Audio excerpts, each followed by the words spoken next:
지난해 6월 25일 여자친구 집에서 함께 술을 마시다 다투게 된 30대 남성 김 씨. 화가 난 김 씨는 여자친구가 잠들기를 기다렸다가 목을 졸라 살해합니다. 김 씨는 여기서 멈추지 않았습니다. 같은 아파트 다른 층에 사는 여자친구 언니의 집에 몰래 들어가 숨어 있다. 이튿날 새벽 귀가한 언니마저 살해합니다. 자매에게 끔찍한 짓을 저지른 것도 모자라 명품 가방과 귀금속 그리고 카드까지 훔쳐 달아났습니다. 그러면서도 수일간 피해자의 휴대전화로 가족들에게 문자를 보내고 인터넷 게임으로 106만 원이 넘는 금액을 결제하기도 합니다. 훔친 가방은 또 다른 여성에게 선물하기까지 합니다. 무기징역을 선고받은 김 씨, 형이 높다며 항소했습니다. 반면 두 딸을 한 번에 잃은 아버지는 오늘도 형량을 줄이려는 살해범과 싸우고 있습니다. 김 씨가 아직도 거짓말을 하며 감형을 받으려고 한다는 겁니다. 무엇보다 아버지는 딸이 어떻게 숨졌는지 정확히 알고 싶다고 합니다.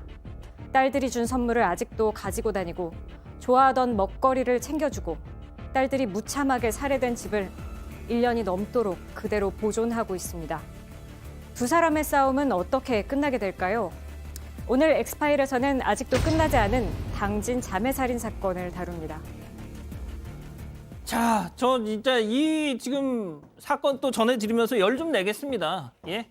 이 피해자 두 딸을 잃은 이 아버지는 딸의 이름까지 공개하면서 이 가해자의 신상을 공개해달라고 계속 했지만 그게 안 됐어요. 그래서 지금 저희가 김 씨라고밖에는 이 말을 못합니다. 예?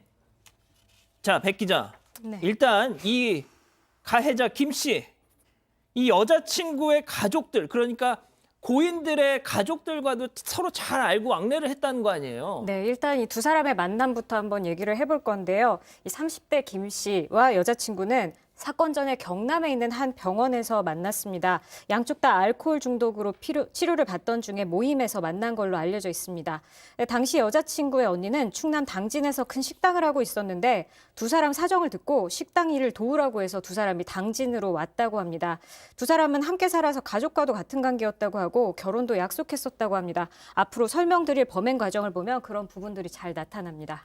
자, 팀장님, 그리고 정말 제가 이 사건에 대해서 정말 너무너무 화가 나는 것 중에 하나가 이 가해자가 그 핸드폰을, 고인들의 핸드폰을 딱 취득을 해가지고 가족들한테 살아있는 것처럼 이렇게 문자 연락을 계속 하는 바람에 그 시신이 온전한 상태가 한참 지나고 나서야 발견이 됐어요. 그러니까 이 가해자 입장에서 볼 때에는 범행을 숨기기 위해서 그 피해자 휴대폰으로 이제 잘 있다고 문자를 보냈지 않습니까? 그리고 직원한테도 보내가지고 비밀번호도 알아내고 예. 어떻든 이 가해자는 악마와 비슷한 사람인데 자기 여친을 죽이기도 하고 자기 다른 층에 사는 언니네 집에 숨어 들어가서 귀간 언니를 죽이고 나서 뭐 알다시피 귀금속 뭐 이런 거 뺏었잖아요. 그리고 명품도 뺏어갔는데 그걸 자기 다른 여자친구한테 선물했다는 거예요. 아이고. 이 말도 안 되는 짓 했는데 어떻든 이렇게 자기가 범행을 숨겼다 하더라도 나중에 이제 부모가 연락이 안 되니까는 이제 찾게 됐지 않습니까? 예. 늦게 찾았기 때문에 그 피해 시신들이 많이 부패가 됐겠죠. 그러니까요. 많이 부패되면은 우리가 부검하거나 범행 증거 찾기가 좀 힘들거든요. 예. 이런 것도 누릴 수가 있어요. 이 범인이 아주 악마 같은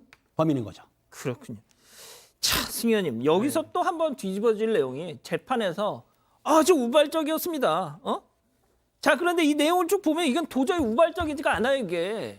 모르겠습니다. 이게 계획성이라는 걸 법원에서 어떤 형태로 생각하고 있는지는 잘 모르겠어요. 만약에 뭐 법원이 생각하고 있는 계획성이라는 게 처음부터 A라는 사람을 사망에 이르게 하기 위해서 흉기를 준비하고 그리고 그 흉기를 준비하는 과정 속에서 자기 알리바이를 준비하고 그리고 난 다음에 내가 그 범죄가 일어났을 때 어떻게 퇴로를 만들 것인가에 대한 모든 그림을 그렸을 때만 계획성이라고 말을 한다면 제가 봤을 때 너무 계획성을 엄격하게 판단하는 거 아니냐. 본 사건은 이 피해자가 사망할 때까지 기다려요. 기다리고 난 다음에 잠든 상태에서 목을 졸라 사망에 이르게 했을 뿐만 아니라 언니가 돌아올 때까지 기다리다가 샤워를 하고 나오는 그 순간에 그 언니도 사망에 이르게 하는 과정에서 살려달라고 이야기하는 피해자를 무참하게 살해를 했다면 과연 법원에서 말하고 있는 우발이라는 점과 그냥 일반인이 생각하고 있는 우발은 좀 다른 게 아닌가. 분명히 기다려서 사람의 생명을 빼앗았다면 저는 개인적으로 계획성이 충분하다라는 말씀 드리겠습니다. 지금 퍼플 앤 블루님이 딱 그러십니다. 그놈의 반성문. 이자가 반성문을 16장이나 썼답니다. 그리고 이제 우리 보통 전가의 보도죠. 심신미약. 지금 이 피해자하고 이 지금 피고인이 만났던 것이, 그러니까 알코올 중독 치료하는 과정에서 만났다고 하지 않았습니까? 예. 그래서 그날도 역시 술김에, 그러니까 정신이 온전치 못한 상태에서 범행을 저질렀다라고 해서 아까 조금 전에 승 의원님이 말씀하셨던 것처럼 우발적 범행이었다는 주장과 함께 심신미약 주장도 했습니다. 검찰이 사형을 구형했고요.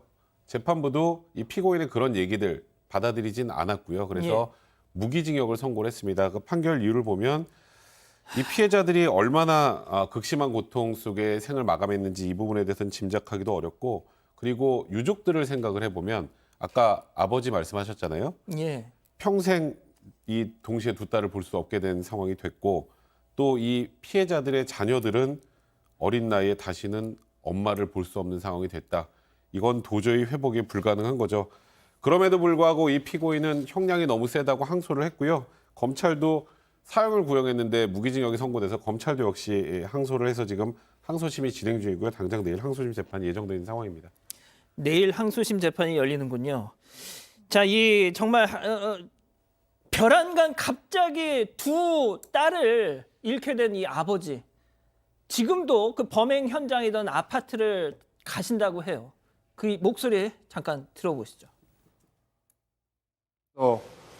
이게 현장 검증 나올 수 있으면은 내가 이걸 그대로 한번 전화 한번 해보려고 일어났던 거예요. 아빠는 끝까지 최선을 다할 거니까 내 목숨 붙어있는 한은 내가 최선을 다할게. 오늘 얼굴 한번 만나자. 아빠 고생했다고 등떡 토닥거리죠. 자, 보통 시간이 약이다. 시간이 가면은 잊혀진다. 이런 강력 사건 피해자들한테는 해당되지 않는 얘기입니다. 예, 저는 진짜 취재 과정에서 그런 분들 많이 만나보고 인터뷰 해봐서 저는 조금은 아는데 시간이 약이 아니에요. 네, 이 아버님 지금도 계속 외로운 싸움을 진행 중입니다. 일단은 범행이 완전하게 밝혀지지 않았습니다. 조금 전에 음성에서도 보셨지만 어떻게 해서 이제 큰딸의 방에 들어갔는지 이게 정확하게 지금 밝혀지지가 않았거든요. 그래서 저 아파트도 처분을 안 하고 저대로 지금 계속 있는 겁니다.